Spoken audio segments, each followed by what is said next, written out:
What's the worst physical pain you've ever felt? U/Zoe Friday responded, 2 ovarian cysts bursting at the same time. I had to crawl to get to my phone to call for a ride to the emergency room. U/the heathen hyena replied to this comment with, "Yep, ovarian cyst rupture is still my number one, and I just had my first child. It was in my early 20s. I remember I was on the 11th floor of an apartment building downtown and refused to let anyone move me enough to get me to the just stuck in the fetal position crying my eyes out. Why don't they teach girls about these? I was so scared and had no idea what was going on until my roommate shared her ovarian cyst rupture story the next day. Poor thing went to an where the male doctor told her it couldn't be that bad and accused her of drug seeking, and I made a same-day appointment to a women's clinic. I couldn't stand up straight for a week, and that was with the Vicodin they gave me. U/Fire for Sale responded, ovarian torsion that resulted in the ovary rupturing and hemorrhaging. I'd rate it a solid negative 200 out of 10. Edit, graphic surgery pics here. I will not be showing. YouTube would not approve. Edit 2, just clarifying, this was my actual left ovary rupturing, not the rupture of an ovarian cyst. My ovary had large cysts on it, which were so heavy that the fallopian tube twisted in on itself, cut off blood supply to my ovary, which caused the hemorrhagic rupture. I previously had my right ovary removed during a hysterectomy, and good, ol lefty was my last one. Instant surgical menopause at 31. U/Manasshole responded, while in labor, without pain medication, they had to do a manual rotation. It's where the doctor, midwife puts their hand inside of you to rotate your baby. I could feel every bit of it, and it still gives me nightmares sometimes 5 years later. But my baby and I did okay, which is all I cared about. U/Delirious/er responded, cluster headaches. Like an ice pick so hot it's red, stabbed an eye. On top of that pain, throughout the attack there's a bonus where it feels like the ice pick is jabbed harder and jerked up and down, creating more intense pain than the ice pick just being in the eye. Some attacks last 3 to 4 hours. U/Affectionate Star 338 responded, nerve pain from herniated L5 disc. Fentanyl, morphine, Valium, Dilaudid, didn't touch it. Couldn't sleep more than 2 hours a night for more than 2 weeks. Was putting pressure on the S1 nerve root so my hole would cramp. Couldn't stand up straight. Couldn't sit or stand for more than 20 minutes. ELV given birth by C-section, with a failed epidural. By the 4th centimeter, ELV had an eardrum rupture, and that nerve pain is the worst thing ELV experienced because painkillers don't do anything for it. U/Informal Penguins responded, I tore my ACL and had to ride a bus 7 hours back to our home hospital with no ice and 1 Tylenol. After the surgery, I was allergic to the antibiotics and developed full body hives right after the night shift and wasn't checked on the whole night, and on top of all of that, my call button didn't work. I laid there for 6 hours, having a full body allergic reaction, unable to move, scream, or call for help. Edit. For some context, it happened when I was in high school. We were playing football in a different state, and my parents weren't at that game. Humble brag, but it was a legendary hit where I broke his leg and a rib, and he did that to me. We were both knocked unconscious. I had to ride the bus back because that was the quickest and cheapest way back. They were going that way anyway, lol. It was penicillin that I found out I was allergic to, and after my ACL surgery, they put my knee in one of those auto flexor things, so it moved it for me. I was unable to get up, and the pain was so much I could scream. Felt like one of those nightmares where you scream and no voice comes out, except it actually happened. Didn't sue because my parents were poor and couldn't afford a lawyer. I was healing really well, then slipped on some ice going to basketball practice and ruptured the meniscus of my other knee. It wasn't a good year, and my knees now hurt at 35. U/Sully Soiled responded, withdrawal, because of my disability. I've been on pain medication for almost my entire life. I got a new doctor. He said having me on all that pain medication is bad and cut me off completely. The pain was so bad the doctor thought I was about to have a heart attack because my heart would raise up drastically. I always thought most drug addicts were being dramatic. When it came to withdrawals, absolutely not, and I applaud anyone who was able to become sober dealing with that pain. Rodney Farva responses. Watching my father die. People may say it's emotional, but you feel real pain watching someone you love more than life lose theirs. Few_valuable 2654 replied to this comment with, people don't talk about it enough emo. It's really life-altering. I've not been the same since watching my mom die. People say time heals everything, but that's absolute nonsense. The more time that lapses, the longer that person has been gone, and the more they have lost out on, the more you have lost out on. But whenever people talk about death, you get, oh, let's change the subject to something less depressing type of reaction. No one wants to discuss it. As a society, we don't want to see old people either. We hide them in retirement homes and place dead bodies in morgues. God forbid, do not go near or look at a dead body. Hide that shit away. Society is just so strange. Death is one of the most significant events guaranteed to happen to all of us in life, yet it's rarely truly acknowledged. When it comes to life events, we focus more on weddings than we do dying. Leadfootlife responded. Every bad rheumatoid arthritis flare-up, especially when it's in the jaw and hits the trigeminal nerve. It's so bad that even though Elv had dozens upon dozens of them, I can't remember how bad the pain is until the next one comes around. My brain blocks out all the details. So much pain, you can't think words. At least not any that string together to form any cohesive thought. Imagine you broke your wrist, and by broke I mean obliterated it. Shattered every bone in your arm, wrist, and hand into tiny pieces. Those pieces then turn into molten shards of razor blades. Then for 10 to 24 hours, that arm is put in a vise that is constantly being compressed. There doesn't seem to be a point where it can't get worse. The pain doesn't throb. It doesn't come in waves. It is a never-ending crescendo of agony that goes from worse to worse. A flat line of pure fuck you. It feels like it has a will, personality, and it hates you more than you could conceive of hating anyone or thing. You're gonna panic. You're gonna bargain with the universe, God. You're gonna think about ending it all. You're going to disassociate. You might vomit or piss yourself. It changes you. I can't remember the person I was 6 years ago. Everything I did and the reasons why are replaced with doing everything in my power to not end up in that place and to survive it when it inevitably happens.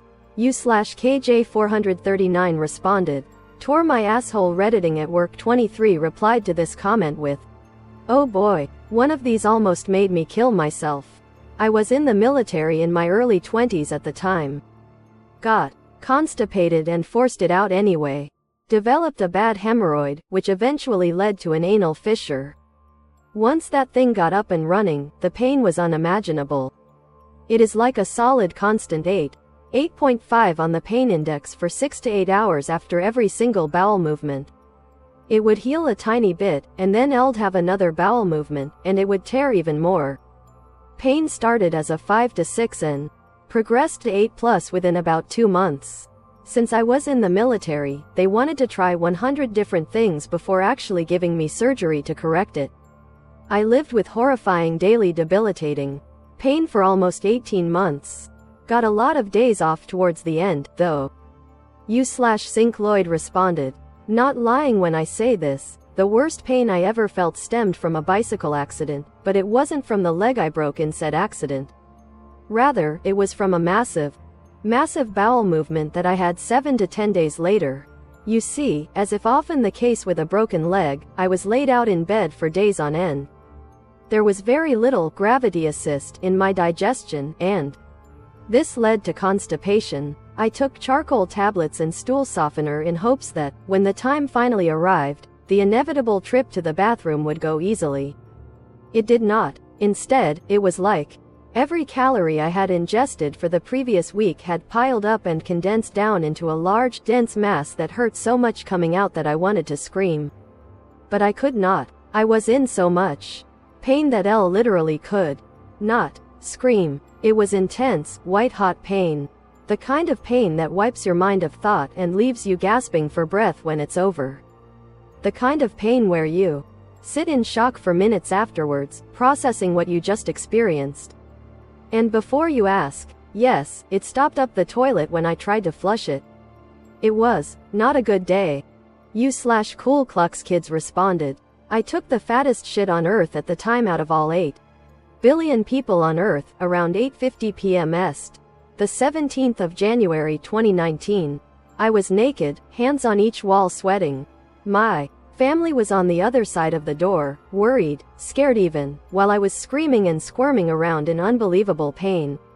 I vividly remember, as an atheist, begging for a higher power to forgive my past transgressions. When that didn't work, I went through a list of all deities and gods from all religions and started begging to each one for forgiveness.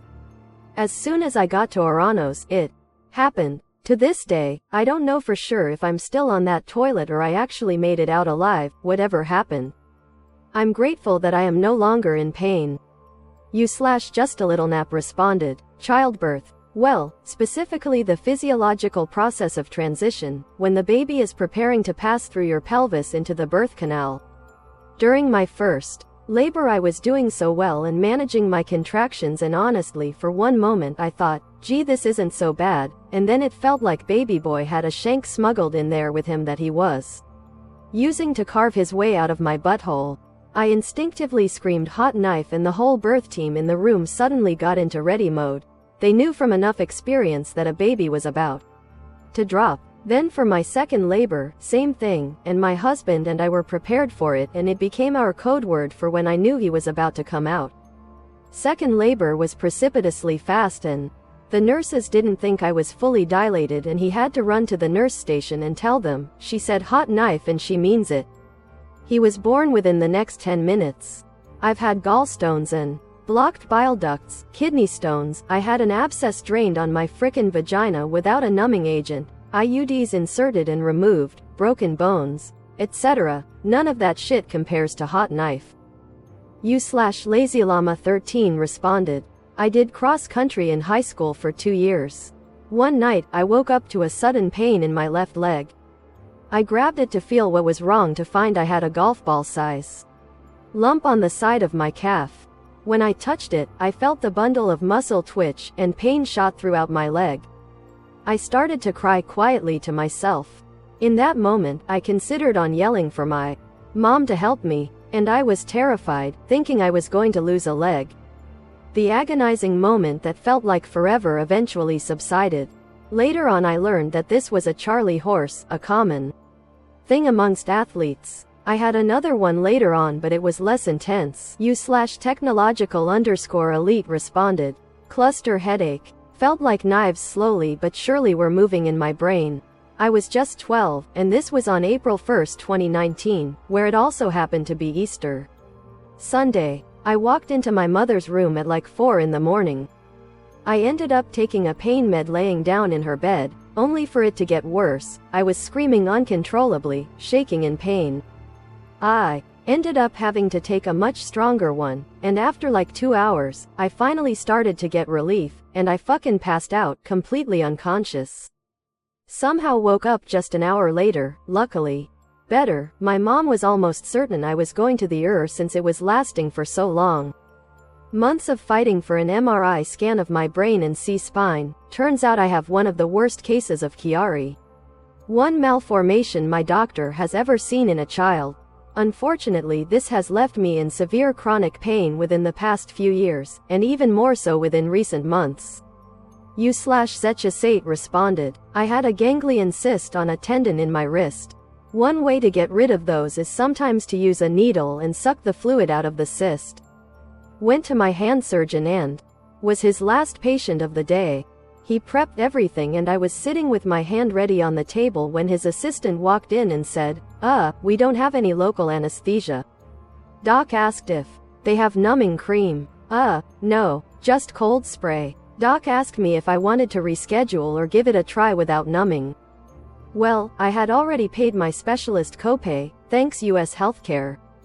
And sure as hell wasn't going to take more time off work and pay another copay. So I said, hell, let's do this. So with zero numbing, he sinks this needle deep into my wrist and starts poking it around. because we knew approximately where the cyst was but not exactly where or how big it was.